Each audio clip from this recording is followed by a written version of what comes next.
উনি আমার স্টাফ। উনি বলেন যে উনি এখানকার স্টাফই না, উনি অন্য লোক বলে চলে যাচ্ছিলেন। হ্যাঁ, আমি চাকরি করি আমার দোকানে। সেটা সুন্দর উত্তর, পলিটিক্যালি উত্তর দিয়েছে, যেমন ওনার দোকান। হ্যাঁ, ডিপ্লোম্যাটিক অ্যান্সার। ইউএসএ লেখা আছে যে। ওইটা ইউএস এর কোম্পানি, কিন্তু আসলে আসছে তো থাইল্যান্ড। এটা কত করে আচ্ছা, বিক্রি মেড করেন? ইন থাইল্যান্ড লেখা আছে কোথাও? না, লেখা নেই কোথাও তাহলে লেখা নেই। বুঝলেন কিভাবে থাইল্যান্ড? আমরা যে আনা থাইল্যান্ডের এই যে আচ্ছা, প্রমাণক দেখেন আনিয়েছেন আপনি থাইল্যান্ড থেকে।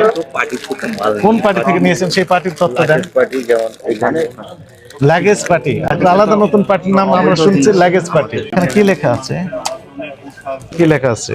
লন্ডন। এটা ইউএসএ, এটা লন্ডন, তাই না? এটা কোন দেশে? এটাও থাইল্যান্ড থেকে আনা। থাইল্যান্ড থেকে। কিছু কিছু কোম্পানি নাকি এক পিস তৈরি করে, না না, এটা এটা শুনেছি যে এক পিসই তৈরি করে, ওই ওই ব্র্যান্ড, মানে এক ক্যাটাগরির। 5,500 বললেন, এটি কি আমাদেরকে দেখে বলতেছেন? পুলিশ আছে, মিডিয়া আছে, এই কারণে? কোনো ডিক্লেয়ার নাই। তাহলে কিভাবে বললেন? আপনি তো বলতেছেন নাকি 20,000 বিক্রি করেন। যেটা আমি বিক্রি করে সেটা আমি কেন বলবো? একজন বললেন কি 27,000 দিয়ে কিনে নিয়েছেন, তারপর যখন রিপ্লেসমেন্টে আসছে রিফান্ড, তো বলছে না, এত দাম না। তখন উনি ধরা খেয়েছেন যেহেতু দাম। কোনো কাগজপত্র আছে আপনার এখানে? না। সুযোগ নেই। কোনো কাগজ নেই।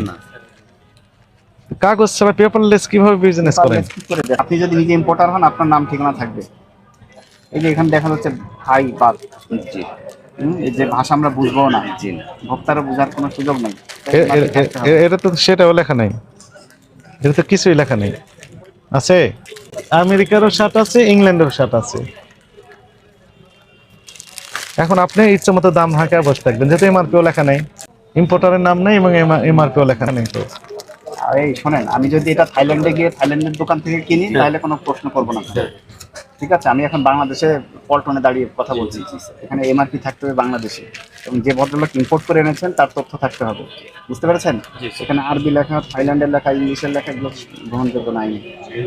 তাহলে এখন ইম্পোর্টারের কাগজ আপনার কাছে এখন নেই? কিছু নাই, সবাই যে স্বীকার আপনি করেছে। দেখাতে পারবেন? আমি দেখাতে পারবেন? কাগজ দেখাতে পারবেন? না স্যার।